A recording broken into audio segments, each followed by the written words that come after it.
खराच्या हगाम्यामध्ये सगळेच भोंगळेत. या महाराष्ट्र राज्यातील सत्ताधारी आणि विरोधक सगळेच याच्या समोर जाऊन भोंगळे झालेत. सगळ्यांनीच याचा मूत पेलाय अमृत समजून. त्यातल्या त्यात या महाराष्ट्रामध्ये एवढं मोठं महिला अत्याचाराचं प्रकरण घडलं, पण नेमक्याच महिला आणि बालकल्याण मंत्री आदितीबाई नेमक्या कुठं गेल्या हे समजायला मार्ग नाहीये. मला एक प्रश्न पडतो, तुम्ही नेमकी पद कशासाठी घेतात? खुर्च्या गरम करण्यासाठी का? अरे तुम्हाला ते पद झेपत नाही, त्या पदावरती बसल्यानंतर त्या पदाची गरिमा ओळखता येत नाही, सर्वसामान्यांना न्याय देता येत नाही, तर तुम्ही त्या पदावरती नेमकं कशासाठी बसतात? तुम्हाला साधं बोलणंही झालं नाही. का बोलणं झालं नाही? तुमचे पप्पा त्या भोंदूखरातकडे जाऊन अनामिका कापत होते, त्याचं मूत्ररूपी अमृत प्राशन करत होते म्हणून का?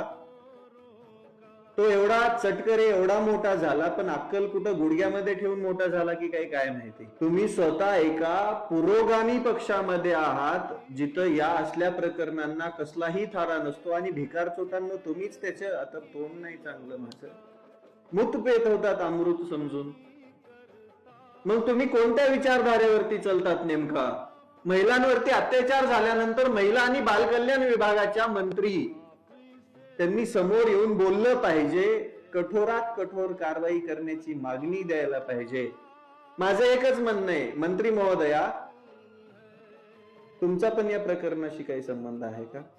कारण की केसरकराने शिक्षण मंत्री असताना या अशोक खराच्या भावाला शालेय पोषण आहाराचं टेंडर दिलेलं आहे. कसं दिलं? त्याने मूत पाजला म्हणून तुम्ही संमोहित झालात का? केसरकराने पहिला राजीनामा द्यावा. तटकरेबाईनं जर झेपत नसेल तर ते पद सोडावं.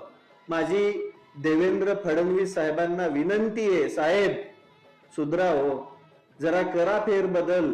हे बरबटलेले हात काढून टाका त्या मंत्रिमंडळातून आणि तिथं जरा चांगली माणसं बसवा, जी चारित्र्य संपन्न असतील, ज्यांच्या मनामध्ये सर्वसामान्य माणसाच्या न्याय हक्कासाठी लढण्याची ताकद असेल, जी लोक सर्वसामान्यांना न्याय देऊ शकतील अशी बसवा.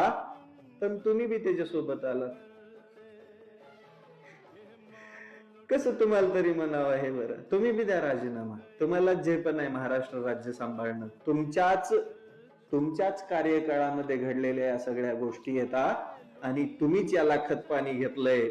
लाजा वाटू द्या आणि पद धडाधड सोडून द्या.